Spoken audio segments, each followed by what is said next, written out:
In the last video I showed how we make the actual mold itself, and I realized that I had a problem with the video in me demolding this and putting all the little bolts and the alignment pins in. So I've got another mold which I've laid up, and more or less the same thing.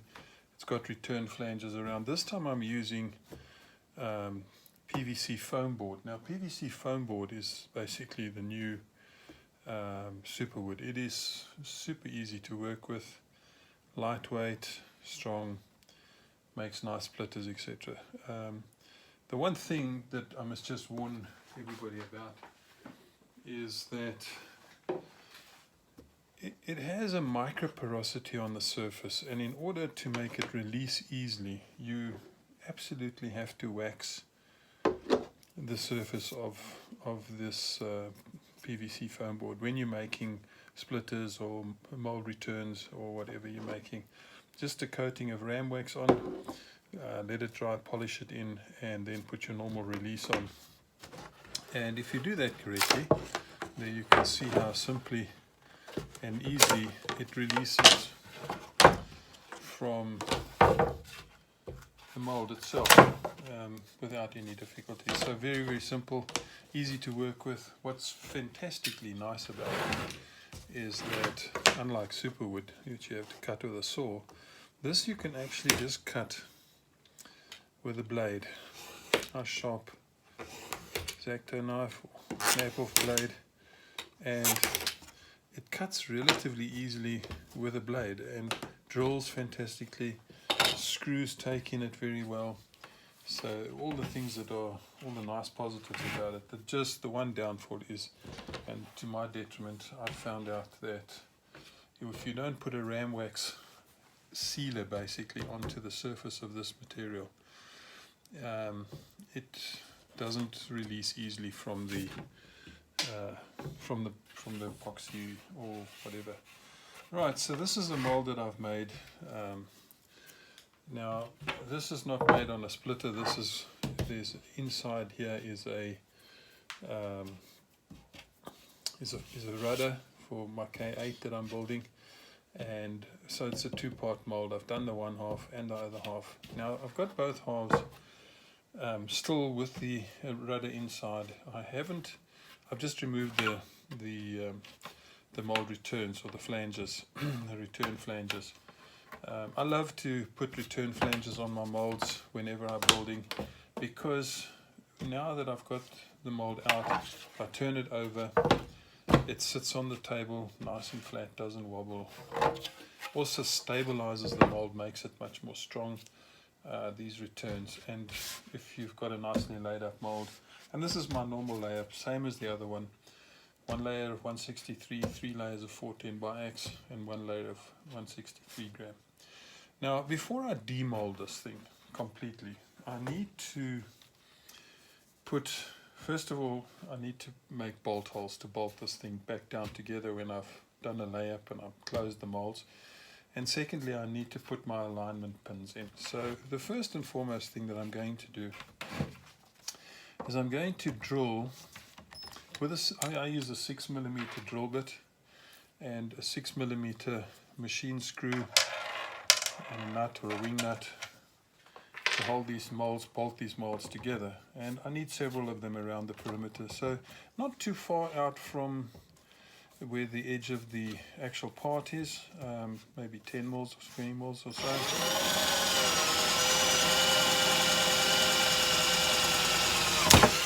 We're going to just drill several holes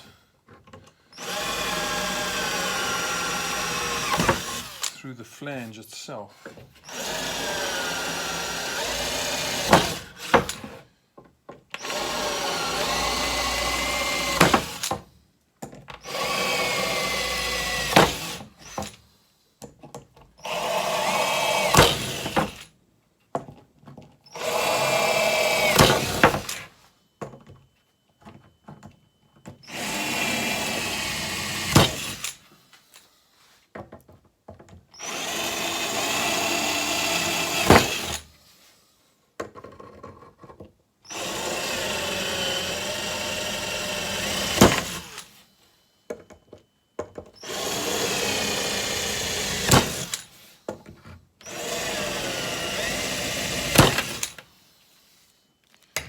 Right, so these will be my holes for putting the bolts and nuts through and holding this closed when after I've done the layup and the joining, and that holds it in place whilst it cures. Now the next thing that I need to do is I don't put bumps on any of my molds. I don't put these locating bumps because I find them very difficult. They get in the way, they're difficult to trim off with a blade if you want to trim your mold. So I like to use just simple 6mm. You can use anything you like. These are just piano wire pins which I've cut to length. Got a little bucket of them over there, and in order for them to get them, and I use them for aligning the two halves of the part together. So I'm going to put a bump here, or well, not a bump, I'm going to put an alignment pin here and an alignment pin here. So once I've done the layup and I've got the two halves of the mold, I can then just put these pins in and push them all together, and it will perfectly align back together again. So I have mixed up some epoxy and my trusty micro balloons, or microfiber, sorry, microfiber filler. Nice peanut butter consistency. Put a bump here in the middle, and I'm just going to sort of space it halfway between the two bolt holes and put another one over here. As I say, these will just be alignment pins. Now you can put several of them. You can put 2 or 3 or 4, as many as you like. Simple enough to do, just a little bump and a bump there. Now obviously what is important is that the one on the other side lines up, so I'm just marking it there. Get a mark here, so just make sure that I get them opposite each other. There's no point in putting this stuff on and they don't align. And a little bump over here.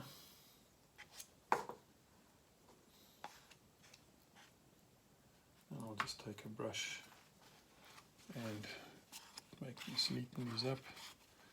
And obviously I'll let this dry and then drill a 6mm hole through that, and that will show you in the next video. So I'm just going to take my brush and carefully just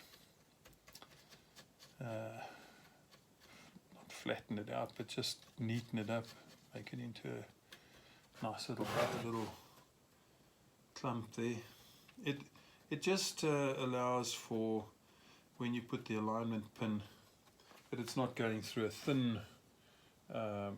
These are about 2.5mm, so not through a little 5mm thick piece. It will go through a substantial piece and stay nicely upright.